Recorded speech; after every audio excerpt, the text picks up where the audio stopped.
après ces attaques terroristes en France, la COP 21 aura-t-elle bel et bien lieu à Paris? Quel est l'impact de ces attaques sur justement la tenue de cette conférence? Tentative des réponses dès l'entame de cette tranche avec le Petit Bayende qui se trouve être journaliste et chroniqueur au quotidien L'Avenir. Et la RDG a le pouvoir, c'est quand on vous amène les acteurs clés, les acteurs qui sont au cœur de l'information à ne pas rater un menu excessivement alléchant. On va tout de suite prendre le Petit Bayende qui est déjà là. Oui. Bienvenue, bonsoir. Bonsoir. Comment allez-vous? Bonsoir. Bonsoir. Alors aujourd'hui, on va parler de la COP 21. On sait qu'elle est prévue fin novembre, début décembre à Paris. Oui. Mais au regard des attentats perpétrés le week-end, des attentats de Paris et de Saint-Denis, est-ce que cette conférence s'étiendra en dépit de tout ce que Paris a connu la semaine dernière? Oui. Les autorités françaises ont annoncé, ils ont confirmé que la tenue de cette conférence aura toujours lieu parce que c'est une conférence très très importante. Ça ne peut pas manquer parce que si ça manque, ça sera vraiment une grande victoire pour les Daesh, pour le groupe État islamique qui a perpétré, qui est à la base de tous ces actes terroristes. Mais au fait, il n'y a pas d'inquiétude puisque les mesures de sécurité sont vraiment renforcées. À cette heure, vous le connaissez plus mieux que moi. La France a déjà déployé vraiment des agents de sécurité vraiment partout. Et surtout que cette conférence concerne les chefs d'État et qu'il y aura les déplacements de beaucoup de chefs d'État du monde qui seront à Paris pour discuter un peu des affaires qui concernent le changement climatique. En tout cas, certainement, la sécurité sera très renforcée. On sait qu'elle est au niveau maximal. J'ai appris avant de monter sur le plateau qu'au moins 3000 militaires supplémentaires vont être déployés sur Paris. Ça ne va pas créer une sorte de psychose dans l'opinion, le Petit Bayende? Voilà, ça peut créer une sorte de psychose, mais nous sommes dans un état d'urgence. En tout cas, il faudrait que les gens comprennent ça dans ce sens-là. Vous savez, il n'y a pas longtemps en Égypte, il y avait l'ouverture du deuxième canal de Suez et c'était un moment très fort pour les pays. Le pays a tout fait pour mettre la sécurité au devant et tout a été organisé par l'armée et tout était bien sécurisé. Je pense qu'avec, disons, prenons cet exemple de l'Égypte, la France fera de même. Elle va vraiment bien sécuriser tous les endroits où vont se dérouler cette grande conférence parce que c'est une conférence très très importante pour l'avenir de l'humanité. Donc ça ne peut pas manquer, ça ne peut pas rater, ça doit se tenir coûte que coûte, malgré cette pression, cette menace de l'État islamique. Le Petit Bayende, pourquoi justement ne pas essayer de délocaliser la tenue de cette conférence dans une autre ville par exemple? Ma soeur, nous sommes à 2 semaines de la tenue de cette conférence. Vous savez, ce n'est pas à 2 semaines qu'on peut si facilement délocaliser une telle conférence comme ça.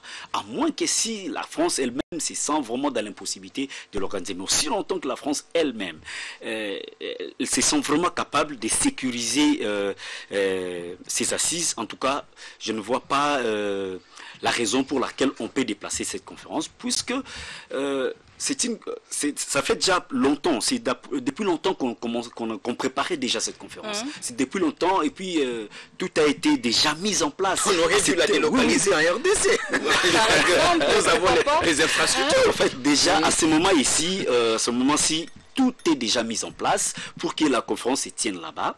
Et la France a tout le moyen et tout le soutien il a déjà reçu tous les soutiens des pays membres des Nations Unies. En tout cas, je pense qu'il n'y a aucune raison, en tout cas, à moins qu'on puisse peut-être dire que cette menace de l'État islamique impacte vraiment sérieusement sur la sécurité entière de la France. Mais je ne pense pas que c'est le cas. Alors parlons de la COP 21, cette conférence qui lutte justement contre le réchauffement climatique, les Petits Bayende. Qu'est-ce que la RDC apporte comme contribution et en quoi cette conférence concerne directement la RDC? Moi, je dirais que dans tous les pays qui seront dans la COP du 21, c'est la RDC qui doit être mise en premier. Le problème, c'est que nous n'avons pas d'autorité qui prennent vraiment à bras le corps ces problèmes du changement climatique ici en RDC. Pourquoi je dis ça? Nous sommes qu'à 2. Il n'y a que 2 pays à travers le monde qui constituent le poumon du monde. Il y a le Brésil et puis il y a la RDC. La RDC, donc je parle de la forêt de l'Amazonie, qui est le premier poumon mondial aujourd'hui, et nous avons les forêts du bassin du Congo, dont la RDC la RDC occupe 62% de ces forêts du bassin du Congo. Donc la RDC est le deuxième poumon mondial avec le Brésil. Le Brésil, c'est le premier et la RDC, c'est le deuxième pays. Donc, poumon mondial. En tout cas, la RDC doit être mise en premier par rapport aux enjeux du changement climatique. Aujourd'hui, nous avons des forêts, nous avons beaucoup d'étendues où nous conscions, comme je venais de dire là, vraiment le poumon mondial. Et c'est le pays qui doit être vraiment beaucoup plus qui doit être mis beaucoup plus, avant-plan. oui, en avant-plan. Voilà pourquoi il y a des conférences qui se multiplient ici dans le pays pour faire savoir un peu à la population l'impact de cette conférence pour la RDC. Ce qui veut dire que les autorités sont conscientes de ce non, les que autorités le pays sont conscientes que le représente. problème, c'est quoi? C'est pas la première conférence sur le changement climatique. Il y a eu des conférences, mais nos autorités semblent ne pas vraiment s'en occuper sérieusement.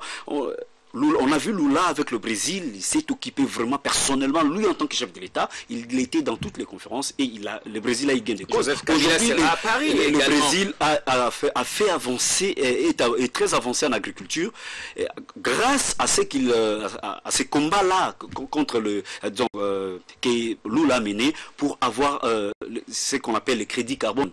Et avec cet argent, que les pollueurs du monde, vous connaissez la Chine, les États-Unis, le Canada, ont donné. Et avec cet argent, il a développé l'agriculture. Donc, pour compenser un peu le concept pollueur voilà, paye. c'est ça.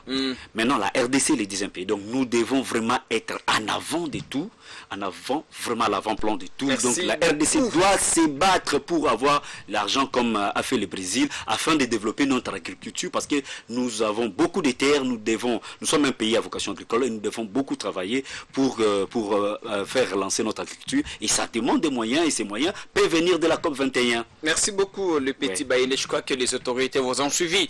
Et on salue encore de manière très spéciale les téléspectateurs de Paris ou de toute la France qui ont choisi la RTGA ce soir pour passer leur soirée. Comme pourquoi pas de la Belgique aussi. De par le monde, alors Voilà. on marque une pause, vous Une voulez petite dire. pause, voilà, on se retrouve juste après. Le temps pour nous d'installer notre premier invité, l'honorable Castro Bombaka, nouveau président du PDC.